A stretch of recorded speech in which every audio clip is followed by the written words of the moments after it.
Koronavirusun iki ýagdaýy hem resmi taýdan hasaba alınmadyk Türkmenistanda belli türkmen kompozitory Recep Rejepow COVID-19 sebäpli aradan çykdy. Bu ağırlıkda yurdun esasy karantin zonasynyň yerleşen Liwat welaýatynda koronavirus garşy vaksina tanjym edilmeli birinji derejeli töwekkelçilik toparynyň degişleri aýtlaryň sanawy düzülýär. Ýekşenbe güni Aşgabatda belli türkmen kompozitory Recep Rejepow 76 ýaşynda koronavirus sebäpli aradan çykdy. Bu barada kompozitoryň doganynyň Facebook hasabynda we garaşsyz türkmen nisirlerinde maglumat yerleşdirildi. Türkmen News nisiriniň maglumatyna görä, meşhur kompozitor dekabryň başlarynda özüni yaramaz duýup başlapdyr. Mundan soň ol ýanwaryň tutuş birinji hepdesiniň dowamynda keselhanada emeli beriş ulgamyna çatylgy ýagdaýda saklanypdyr. Emma sadynda koronavirus infeksiýasy sebäpli duran agyrlaşma netijesinde aradan çykypdyr. Türkmenistanyň at gazanan artisti, at gazanan medeniýet işgäri Selide Mahtumula adyndaky döwlet bayragynyň eýeti Recep Rejepow Moskwanyň Çaykovski adyndaky konserwatoriýasyna oturypdy. Ol Türkmen Milli Konserwatoriýasynyň prorektory wezipesinde işleýärdi. Türkmenistanyň resmi Alternatyw web saýtynyň rus dilli görnüşinde Recep Rejepowyň ölümi bilen bagly makala çap edilse-de, onda onuň aradan çykmagynyň sebäpleri barada hiç zat aýdylmady. 11-nji ýanwarda çap edilen Türkmenistanyň itaty gazetlerinde görnükli kompozitoryň ölümi barada maglumat berilmedi.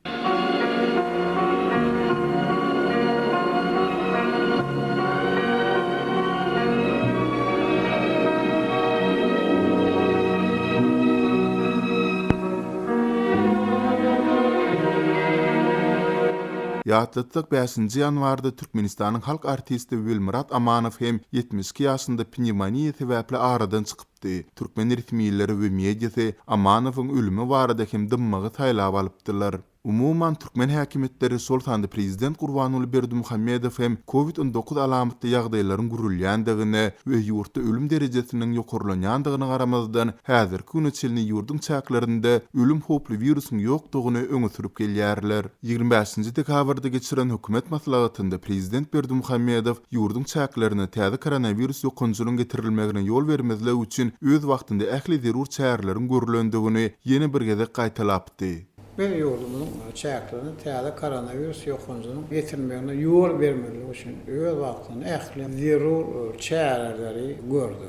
Şeýledi prezident koronavirus garşy görüşde bu ýön köküniň netijeli derman bolmak ähtimallygyny öňe sürüpdi. Munyň ýyzy bilen döwlet mediasynda COVID-19 garşy görüşde netijeliligi ilmi taýdan subut edilmedik. Bu üsümlüğün mahabaty hem güýçlendi.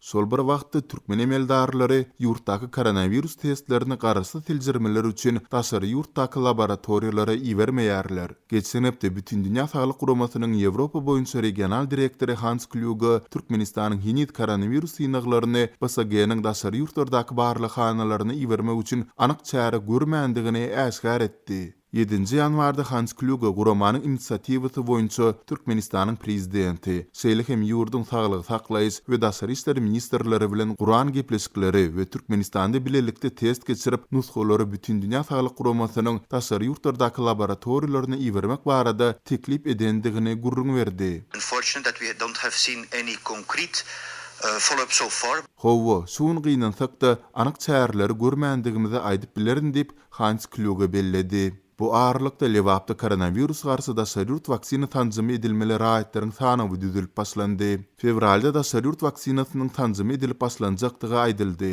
Häzir ýokary töwekkelçilik toparyna girýänleriň, ýagny saglyk işgärleriň we mugallimleriň sanawy düzülýär. Maglumat toplamak we hasaba almak işleri yerli maskala lukmanlaryna tapşyryldy diýip Türkmenabatly lukmanlaryň biri Azatlyň yerli habarçysyna gurrun berdi. Sol bir wagtda Türkmenistanda anyk haýsy vaksinanyň tanjym edilmeginiň gözüňde tutulýandygyny aýdyňlaşdyryp bolmady. Emma bellemeli ýeri, mundan Türkmenistan koronavirus garşy Russiýada öndürilen Sputnik V sanjymyny satyn almaga isleg bildiripdi. Dekabryň aýagynda Russiýanyň saglyk saklaş ministrliginiň resmi web saýtynda ýerleşdirilen maglumata görä, Türkmen delegasiýasy Russiýanyň saglyk ministrliginde ýokary derejeli rus saglyk resmiýetleri bilen duşuş geçiripdir.